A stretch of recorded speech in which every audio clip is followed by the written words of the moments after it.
Dr. Marc Potenza is a board-certified psychiatrist and subspecialty training in addiction psychiatry. He has trained at Yale University, receiving with honors in molecular biochemistry and biophysics, physics, got to slow down, and a PhD in cell biology. Currently, he is a professor of psychiatry, child study, and neuroscience at the University School of Medicine at Yale, where he is also the director of the Division on Addictions Research, the Problem Gambling Clinic, and the Center of Excellence in Gambling Research, and with the Women and Addictive Disorders core of women's health research at Yale, and also the Yale Research Program on Impulsivity and Impulse Control Disorders. Recently, he received the Lifetime Achievement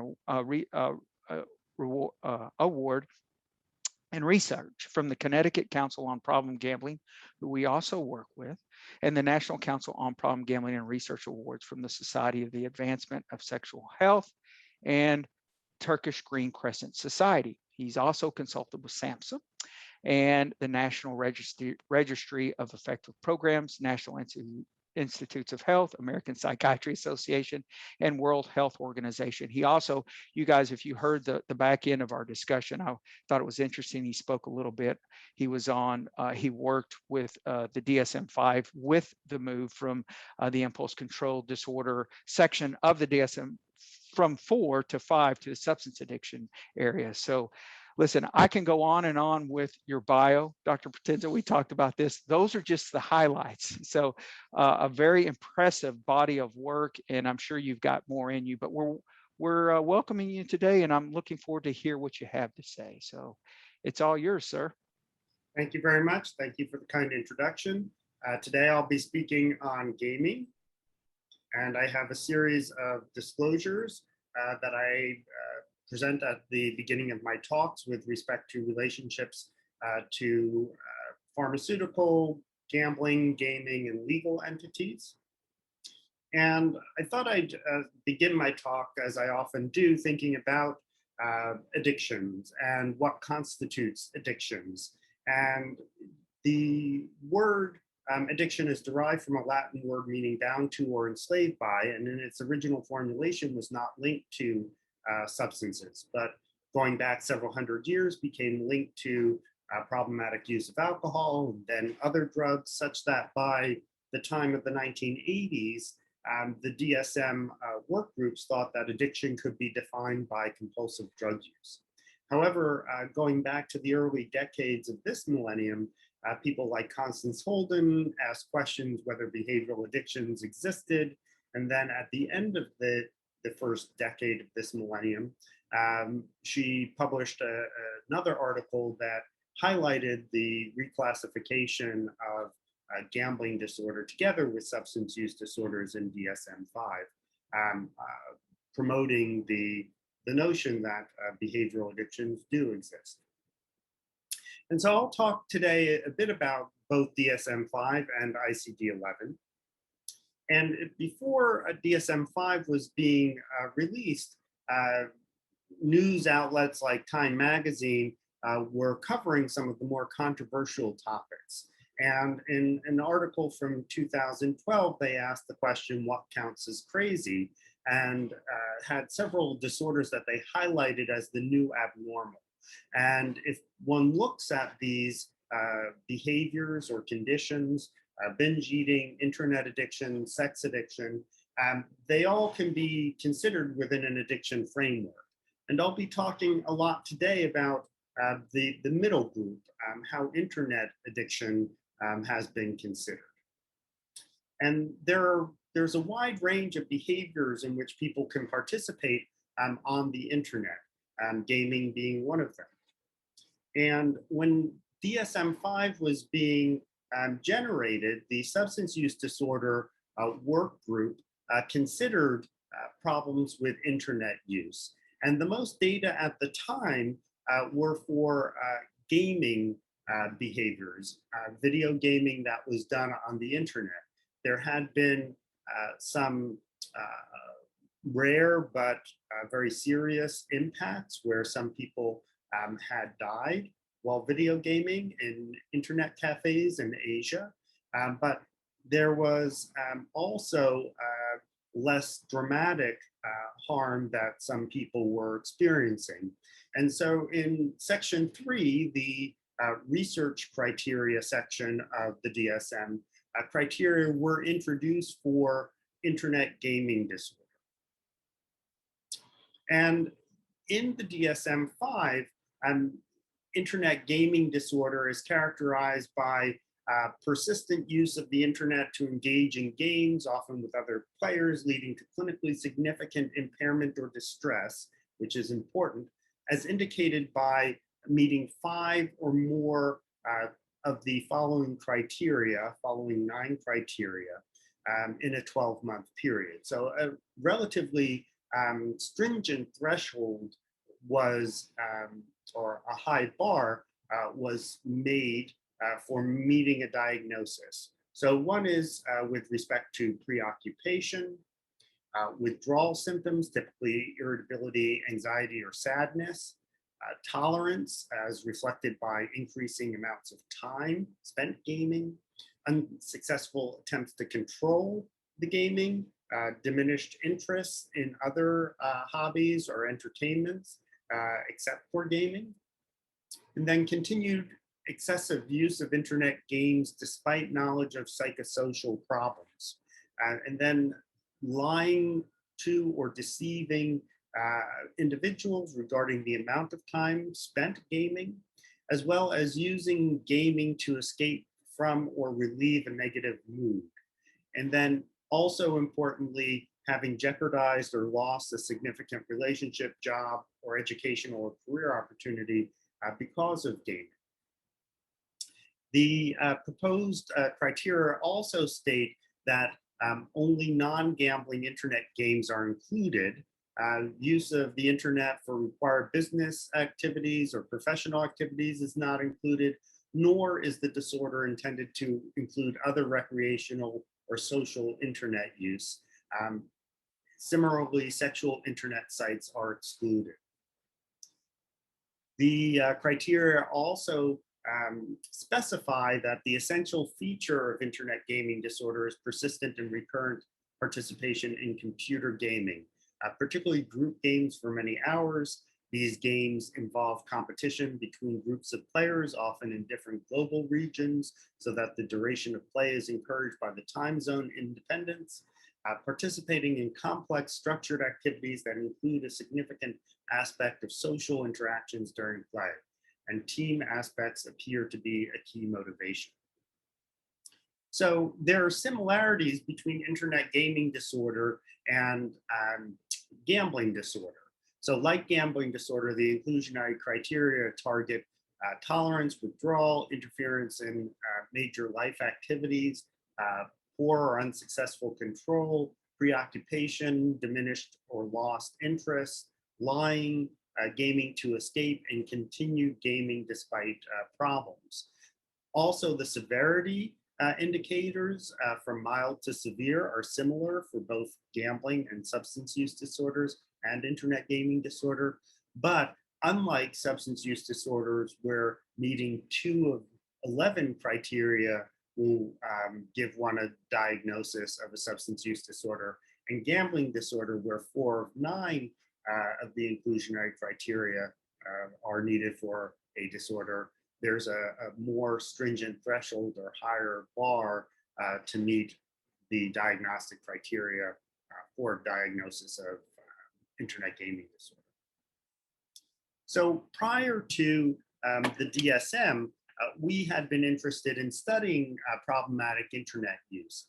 And we had modified the Minnesota Impulsive Disorders interview to assess problematic use of the internet. And we used 3 of those criteria: an irresistible urge that could only be relieved by internet use, a growing tension or anxiety that could only be relieved by internet use, and trying to cut back on internet use as the criteria for problematic use of the internet. And of the several thousand high school students whom we surveyed back now about 15 years ago, we found that 4% acknowledged all 3 of those criteria. What we also found was that boys spent more time on the internet, but girls were more likely to think that they had a problem. And this is similar to what we have seen with gambling behaviors. And that problematic use of the internet was more common in certain subgroups, youth of Asian, American, and Hispanic backgrounds. And across the entire sample, problematic use of the internet was associated with substance use, depression, and aggression. We also modified the Minnesota Impulsive Disorder interview to ask about video gaming, independent of the questions about internet use. And we asked about whether the respondents participated in playing video games. And we found that for boys, gaming was a normative behavior where about 3/4 reported playing video games, but not for girls, where less than 1/3 reported video gaming.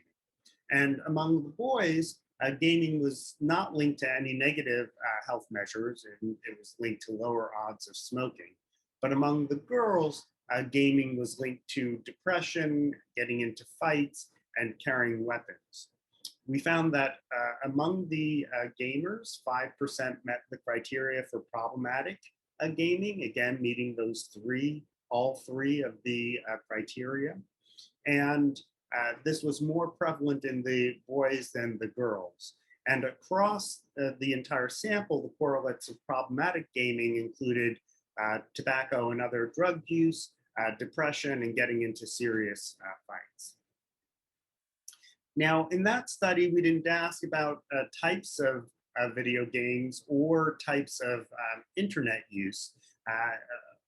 An independent study conducted in Germany by Hans-Jürgen Rumpf and colleagues was a prevalence estimate study where they invited back individuals who met criteria for internet use problems for further study.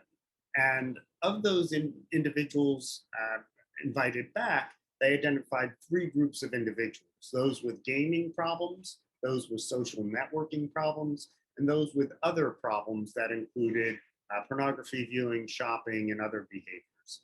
And what they found was that social networking was predominantly problems with social networking were probably predominantly reported by women, and the other 2 behaviors, gaming and the other group, were predominantly males. And these findings resonate with a recent meta-analysis that we conducted that found across more than 30 countries that gaming problems were predominantly male, social networking problems predominantly female, but there were some countries in which those relationships differ.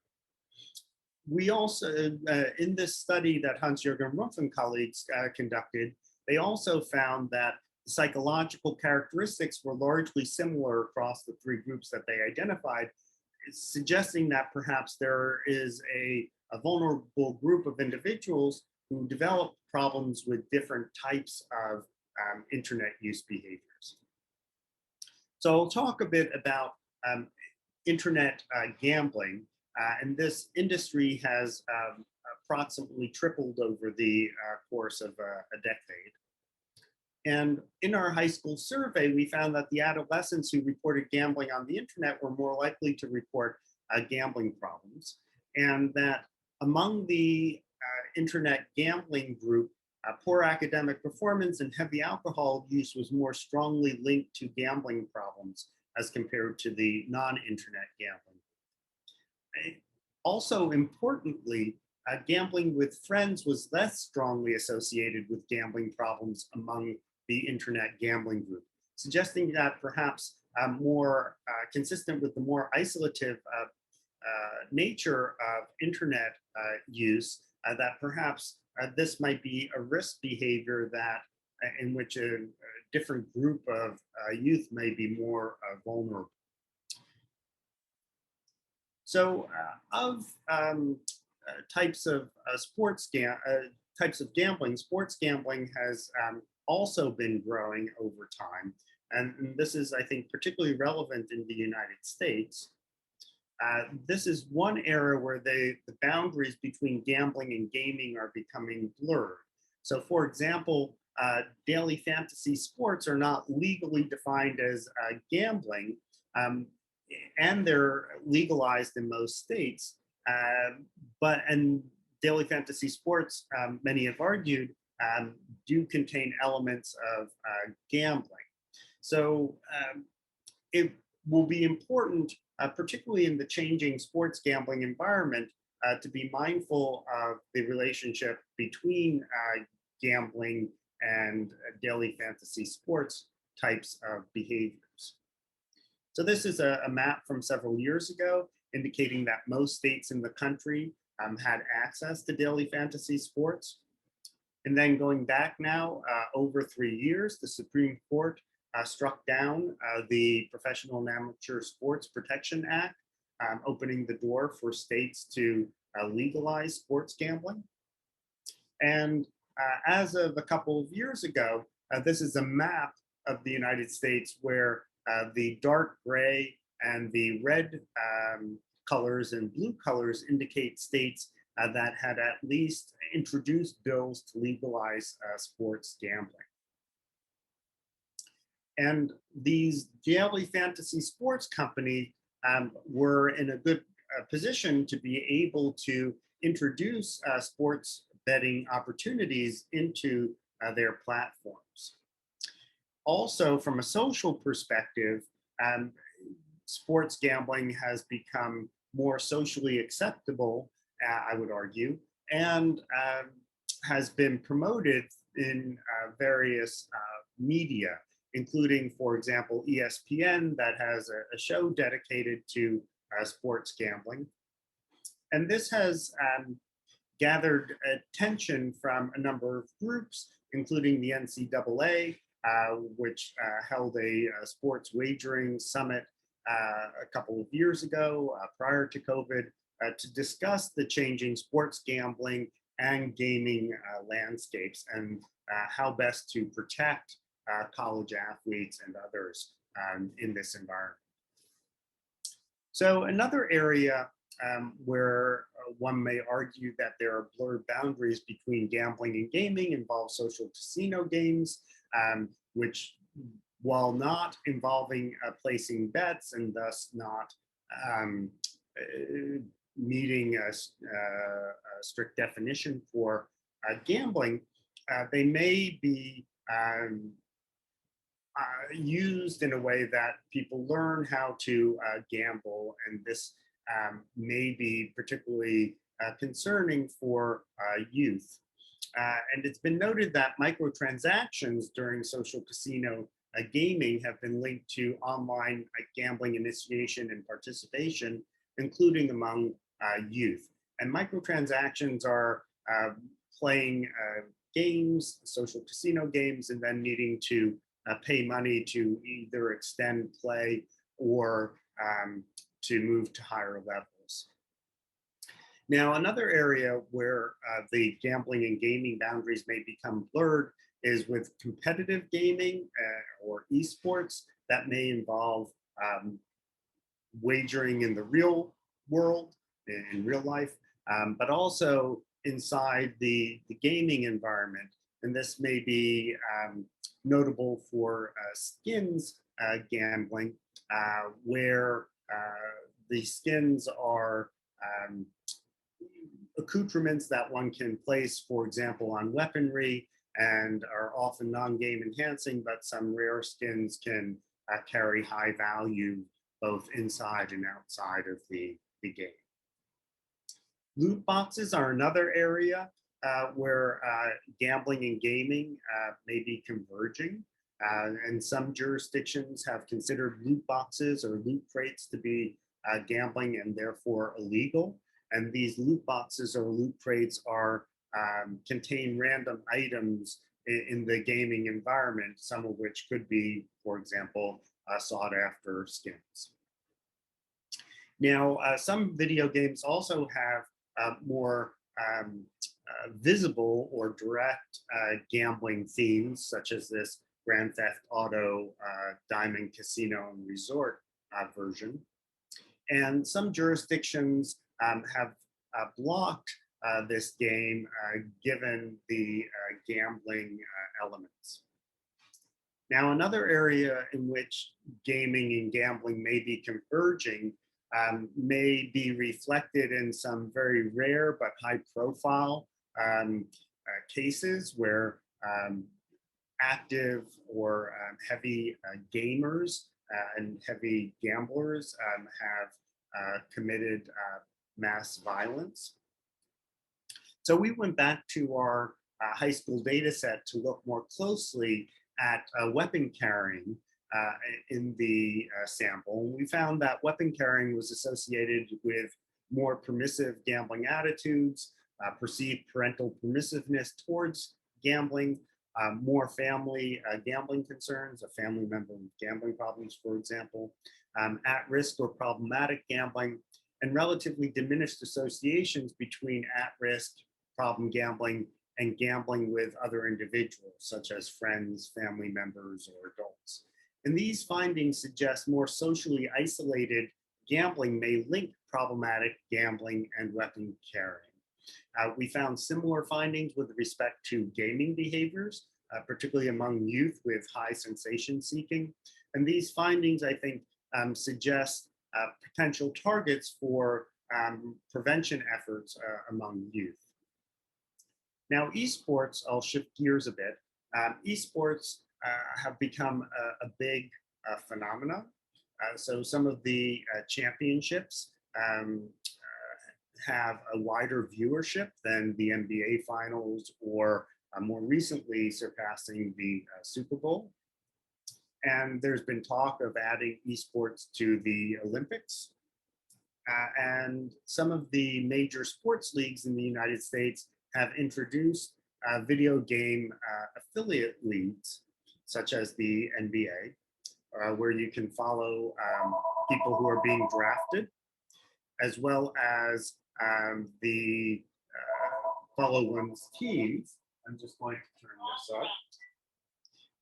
And follow how they're doing on such platforms as ESPN, which has an esports section.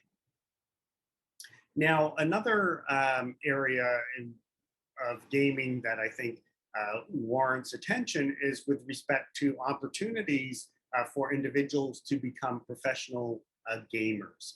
So there are different opportunities for this to happen, both through competitive tournaments, but also through viewing platforms like Twitch.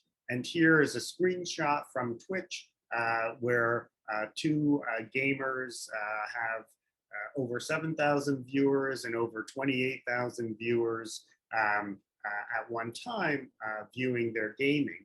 And on Twitch, one sees not only the video game, but a live chat and the hands of the person playing the game, and the person is often talking to individuals. And this can be lucrative for a very small percentage of individuals. So one high-profile gamer, Ninja, reportedly makes $500,000 every month playing Fortnite. He has a large following on Twitch, so over 12 million followers as of 2019. With more than 160,000 paid subscribers. And so through these subscriptions and through advertising, a small proportion of gamers can make substantial amounts of money.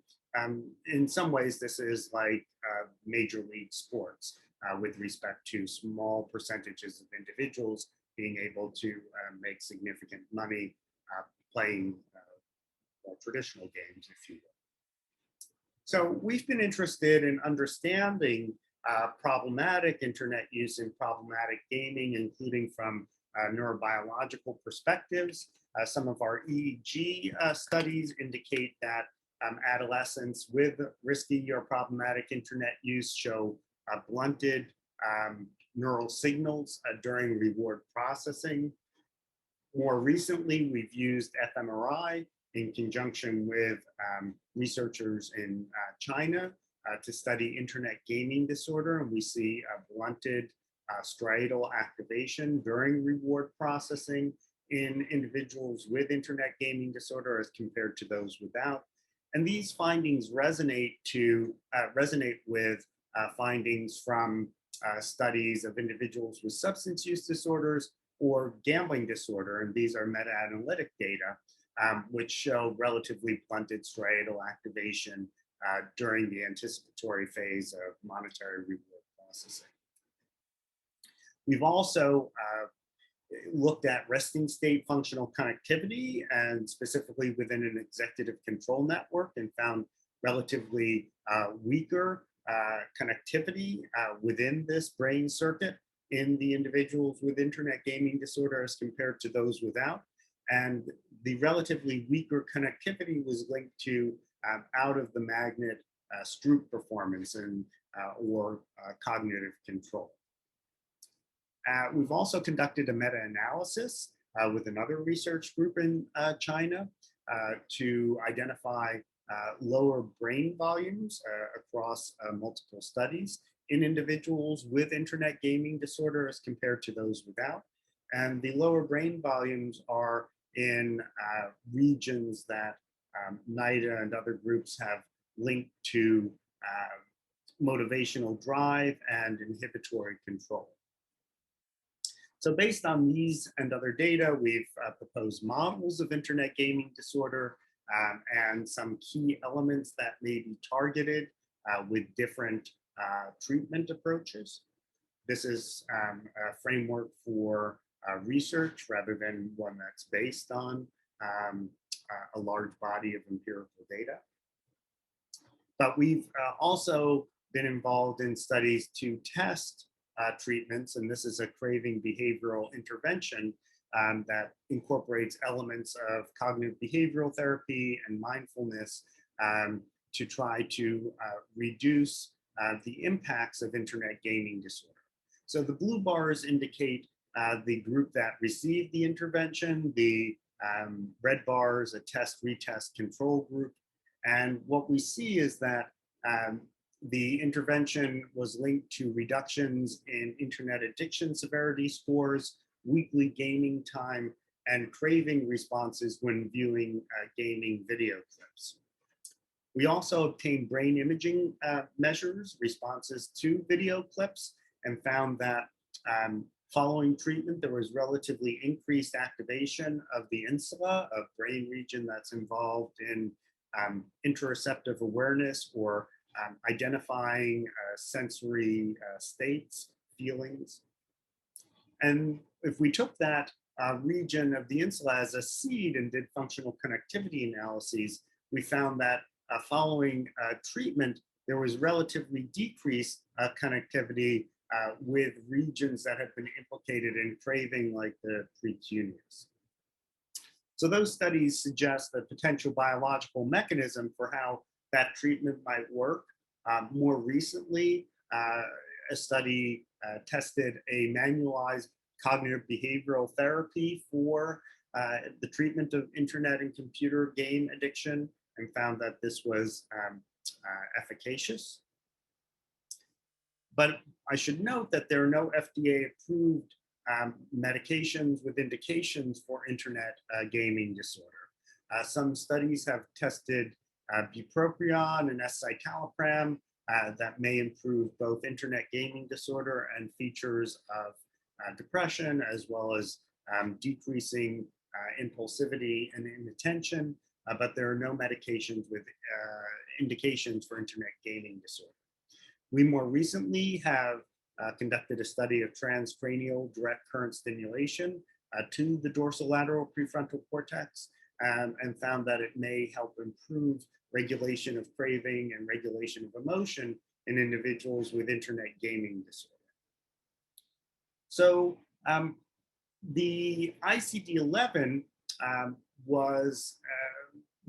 is currently the ICD-10 is being used in clinical practice in the United States and elsewhere, but recently that was generated in the early 1990s. but more recently, ICD-11, the 11th revision of the International Classification of Diseases, was being generated. And there were multiple questions with respect to behavioral addictions. So one regarded whether there would be a reclassification and renaming of pathological gambling, whether internet gaming disorder would be included or not, and whether hypersexual disorder would be included or not. And this was omitted from the DSM-5, both in the main and the research criteria sections.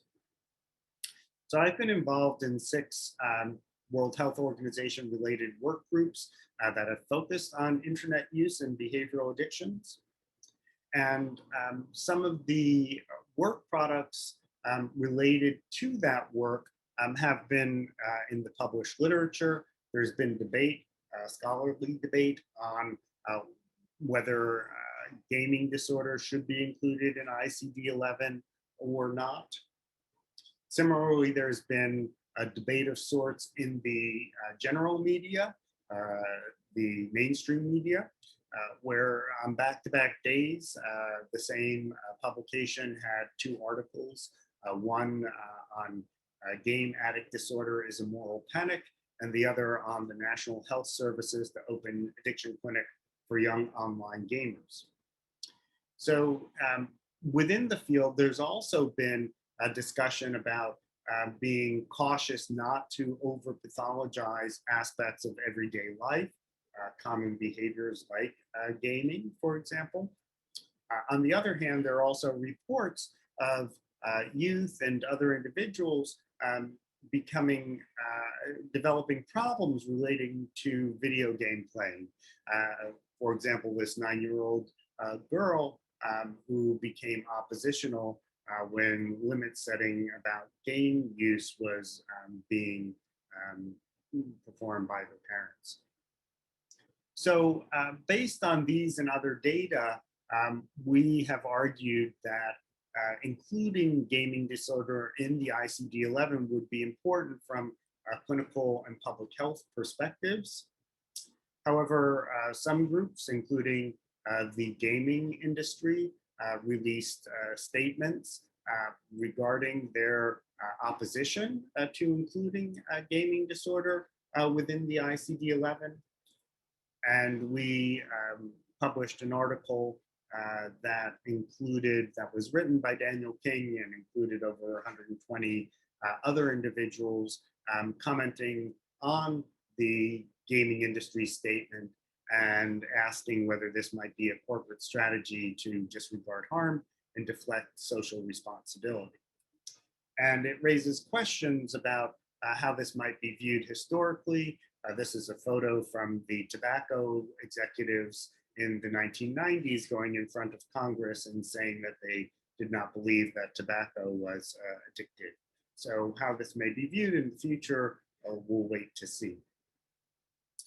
Now, also important from social and clinical perspectives is the overlap, perhaps, if you will, between gaming and pornography use.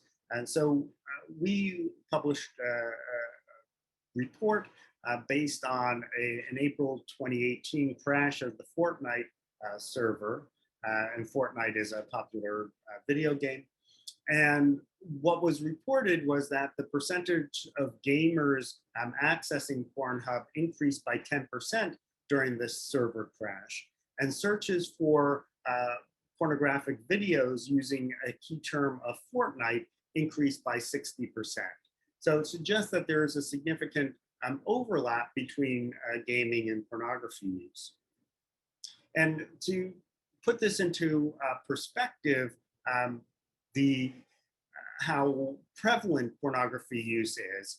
Pornhub, one of the pornography industry's biggest providers, was estimated to have, going back now about 5 years, over 87 billion views. And to put this into perspective, the parent company of Pornhub, MindGeek, was reported as being one of the top 3 bandwidth consuming companies in the world, with the other 2 being Google and Netflix. And the age verification for finding pornography on the internet could be considerably stronger. Some have argued that it is relatively non-existent. And this is a Huffington Post article about a journalist who found her 7-year-old daughter stumbling onto pornography. So it has been argued that the availability, accessibility, affordability, and the perceived anonymity of internet pornography has led to a massive increase in viewership. And there are data to suggest that the proportion of 7 to 10-year-old children viewing pornography has been statistically significantly increasing. And this has a number of concerns, one of which is that the pornography content on the internet has become more hardcore over time, such that what was once considered more gonzo pornography is now more mainstream. And it raises questions if youth or individuals who have little sexual experience are finding pornography on the internet.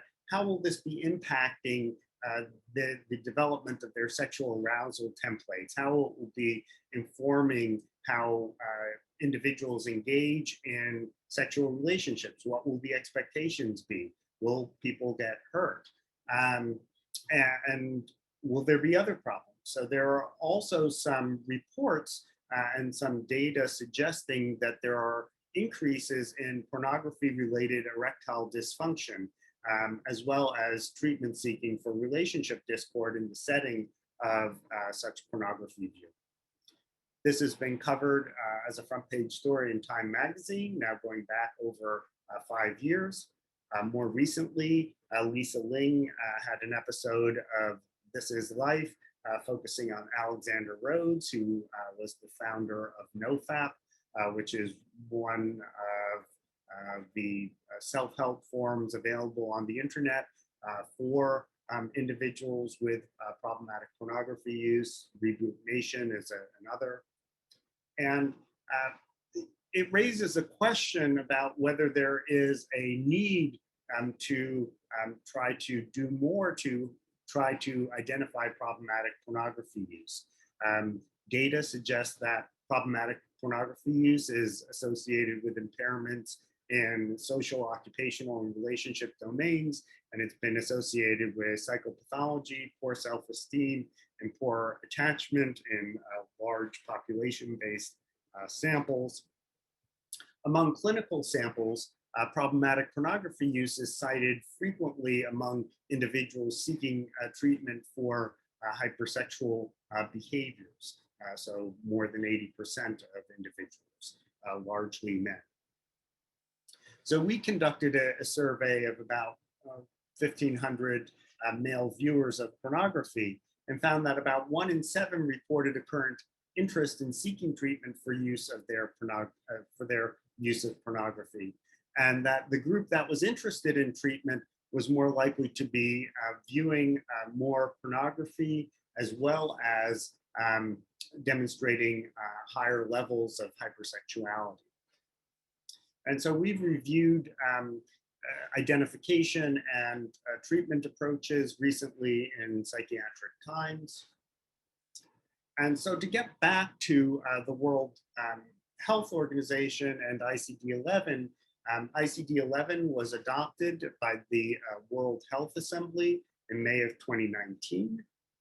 And what they determined for ICD-11 was to include gambling and gaming disorders as disorders due to addictive behaviors.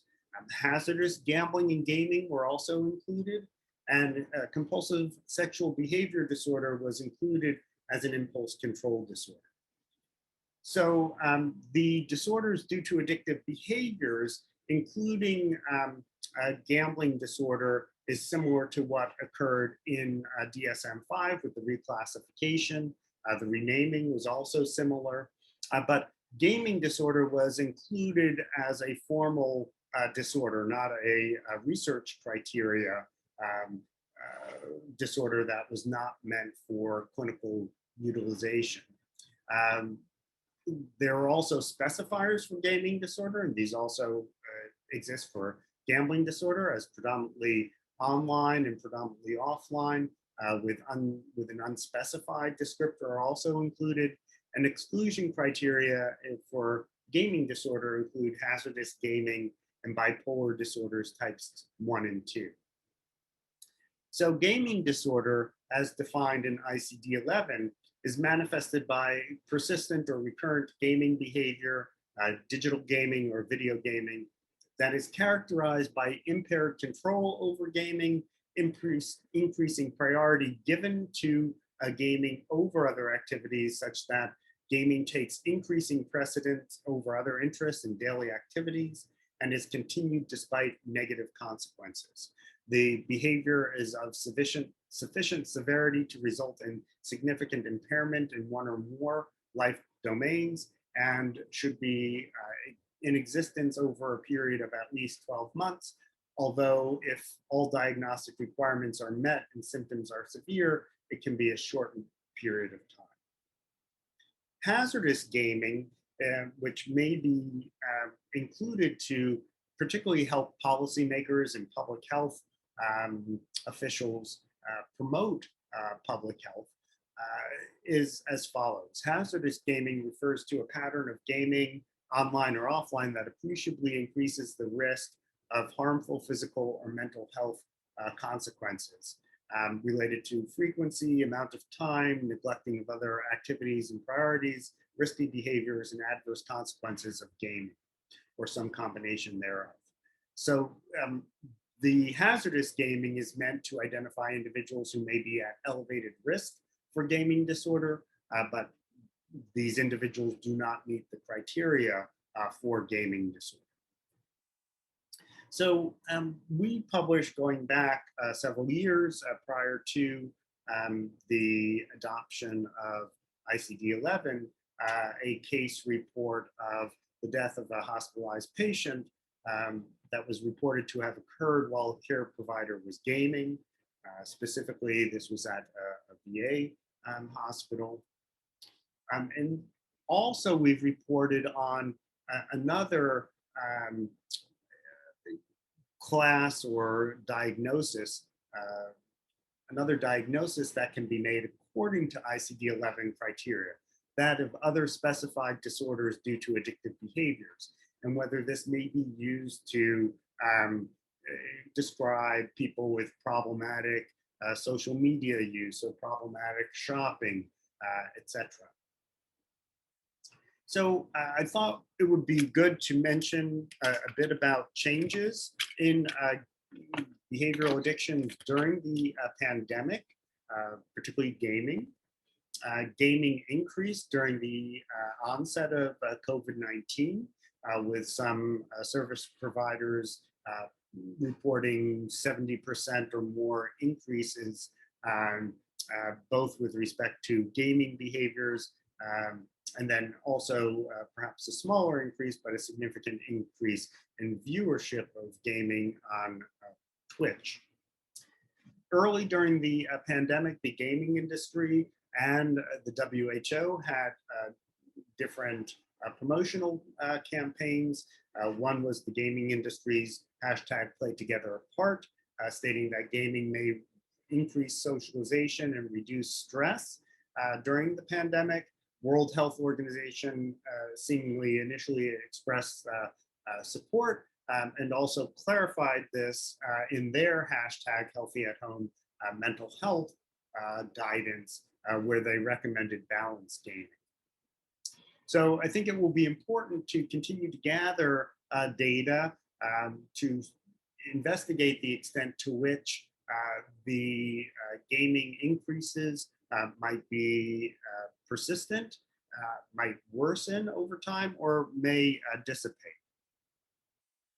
So gambling also changed during the COVID-19 pandemic, and early on, some forms of gambling were not accessible, like land-based casino gambling, but other forms were, like online casino gambling, which has been linked to significant financial consequences. And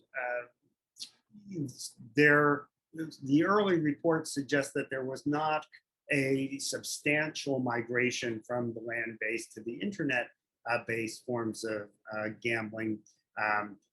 So perhaps that is good news with respect to people who have gambling problems.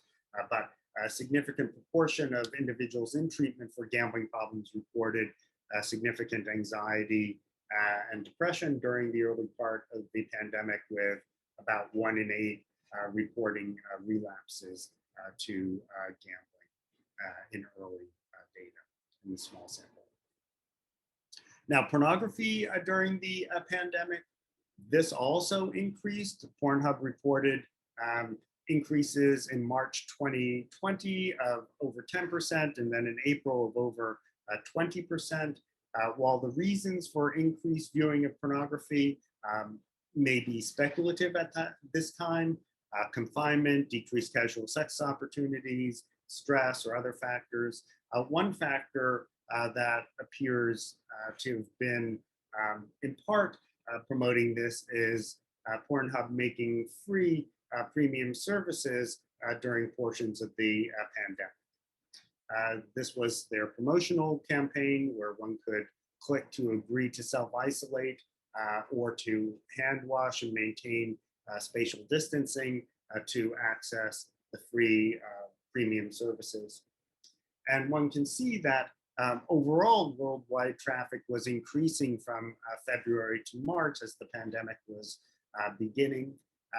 And the day after the premium services were made freely available, one saw a jump from the 12+% to over 60% in Spain. And a few days earlier, one had seen a similar spike in Italy. So like with the Fortnite server crash and the search for Fortnite related pornography, there has been an increase in searches for coronavirus related pornography that tallied over 9 million searches by mid to late March of 2020. But I think from a clinical perspective, it may be noteworthy of the timing of the increases in pornography viewing, which were most prominent from 1 a.m. to 3 a.m. in local jurisdiction time, raising questions about unhealthy use and sleep and other factors.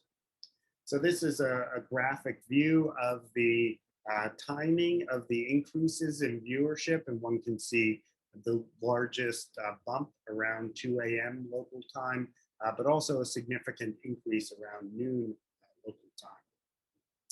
So given these and other findings, the cost initiative in which I'm involved, and this is a cooperation in science and technology initiative that focuses on problematic use of the internet, thought that it would be important to put out a guidance. So we published Preventing Problematic Internet Use During the COVID-19 Pandemic, a consensus guidance that was published in July of 2020. It had general recommendations relating to daily routine, healthy sleep, exercise, hydration, hygiene, finding relaxing social activities, as well as family time, both together and apart, and staying abreast of health information while at the same time not becoming overwhelmed with it. We also put out recommendations that were specific to digital media, internet, screen time usage, particularly with respect to self-monitoring, monitoring others like children's behavior, using both digital well-being apps as well as considering analog technical tools, particularly if people had problems, saying checking the time on their smartphone, to use a non-connected clock. And then maintaining contact with friends and relatives and seeking help as needed. We've also generated an e-booklet, Learning to Deal with Problematic Usage of the Internet. And this covers multiple types of problematic use of the internet, provides information on the course of problematic use of the internet and co-occurring disorders, covers assessment and intervention information, and provides practical tips, and is freely available on the internet. We've also published a book, a 40-chapter book entitled The Oxford Handbook of Digital Technologies in Mental Health, that covers both problematic usage of the internet, as well as how digital technologies may help advance care, for example, with respect to telehealth. So in conclusion, both the DSM-5 and ICD-11 have considered gaming disorders. Gambling and gaming behaviors have been converging, one might argue, and that COVID-19 has impacted gaming and other behaviors performed on the internet. As compared to other psychiatric conditions, we know less about gaming disorder. There are no medications with FDA indications for gaming disorder, and we need additional research to understand better the health impacts of gaming and gaming disorder in the current environment, in the changing environment with respect to COVID, and to use this information to prevent harms and promote health, including through improved treatments. So I'd like to thank a large number of individuals, funding agencies, and thank you all for your attention. Thank you, Dr. Potenza. Great stuff. And you answered a few questions I had at the very end when you threw in COVID and the effects with the usage of porn and other online activities. Thank you for sharing that. Thank you for those at the very end, the recommendations. And I found it disturbing that on the one slide where showing the 7 to 10-year-olds viewing increasing with pornography. I'll be honest with you, fully transparent. I had no idea that's an area that I haven't worked in or know a whole lot about. So thank you for sharing that and tying that all into the online gambling piece. We didn't have a whole lot of questions. I know we just have a couple of minutes here, so I did want to open it up for questions. There was one, and you might have answered this, Dr. Potenza, but Donna asked early on into the presentation, have there been actually any studies linking internet gaming disorder with OCD or obsessive compulsive disorder? Yeah, so thank you for that question. There have been a number of studies that have linked internet gaming disorder to other psychopathology, particularly with respect to depression, as well as attention deficit hyperactivity disorder, autistic disorders, so autism spectrum disorders have also been linked to problematic gaming, as well as other forms of problematic use of the internet. Obsessive compulsive disorder has been perhaps less frequently linked, but it can be seen within populations, within individuals, the co-occurrence. So I think with respect to internet gaming disorder and other forms of problematic use of the internet, we're still at a stage where we're understanding the relationships with other psychiatric conditions, as well as what may lead to problems, whether depression leads to gaming, gaming leads to depression.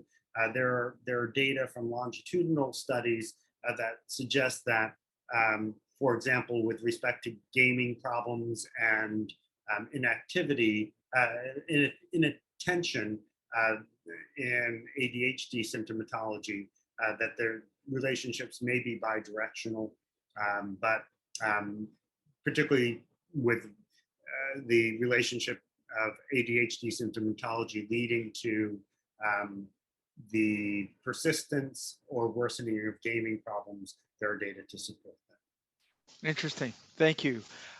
Kevin asks about a claw machine game. I don't know if this is specifically or specific to North Carolina that he has seen popping up all over the internet, and he's asking if this is considered gambling or gaming. Have you heard anything about this, a claw machine type of game? I will have to take a look into it. Okay. Can't say that I'm very familiar with an internet version of a claw machine game. What came to mind was kind of the game where a claw comes down and picks up Yeah. and drops it, that one might see in a rest stop on the highway, and one I think has seen in Toy Story too.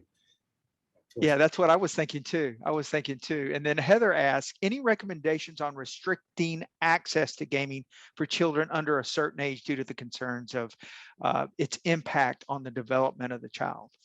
Yeah, so I would point people towards the different guidelines that have come out either from the American Academy of Pediatrics or the World Health Organization with respect to different age levels and exposure to screen media activity. And I think the information about types and patterns of screen media activity and age appropriateness it's a complex issue. There are individual differences, and I think it is a challenging time for parents in this regard, as well as others, to help children navigate the digital media environment to get them to a healthy young adult stage, given the complexities of the digital media environment.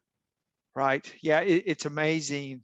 If amazing is the right word, what COVID has done in every industry, especially in our field, because I've seen it changed even like with my caseload and the presenting issues on just how gambling looks like now, right? It's not so much about going to the casino, but now the fight between the casino and the online gambling and how that develops too. So, Dr. Potenza, I've got one more question, if that's okay. Tiffany asked about recommendation, and I think this is a good question because this is actually something that maybe we can all use in the field as clinicians, for any like specific screening tools that you might recommend, for gaming in and of itself. I know we've got a whole plethora, a long continuum on screening tools for gambling, everything from the SOGs to the live bet to all the nods versions. But what about gaming? Yeah, so there are a number of instruments that have been developed, and they're of different lengths. So a relatively brief one that links to the DSM criteria for internet gaming disorder is the IGDT-10, so Internet Gaming Disorder Test 10-item questionnaire, is one of them. Would be one that I think is a very reasonable one that balances length with precision. And that Daniel King, myself, and others in 2020 published a review on the different screening measures that have been used to assess for internet gaming disorder and make recommendations about which ones have the most empirical support. And the IGDT-10 is one of those. Thank you. I got that noted. Yeah. With respect to pornography use, there are a number of scales that have been developed. Some of the briefer scales are the problematic pornography consumption scale 6, which is a 6-item version. There's also the longer 18-item version.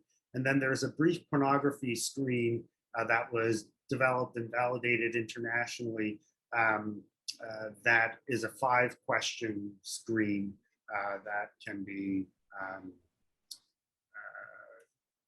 be used. So someone had asked about the books that I had mentioned, yeah. So I just put them back up on screen briefly. This is the Cost Initiative e-booklet, and then this is the book that we have recently published through Oxford University Press. Oh, thank you very much. Thank you for that. I figured that out. I saw that you saw that, and I saw the screen that was up. So I appreciate you doing that. Dr. Potenza, it's been great to hear you speak for the first time. I hope we get to work together again very helpful information. And I like how you coupled in a few of the porn usage online and everything that's wrapped into this, because with what's happened with COVID, as I said earlier, things have changed with our presenting issues that come to our practices and on our agencies, right? It's changed the world. So, but thank you again, sir, very much for your time. And again, I hope we get the opportunity to work together again. And guys, everybody, thank you for being on today. Slides will be on the UNC Behavioral Health Springboard website in the coming days. And thanks, everybody, and have a great day and a great rest of your week. Thank you. Be All well. right. Thank you. Great job. Thank you. Thank you. Be well. All right. You too.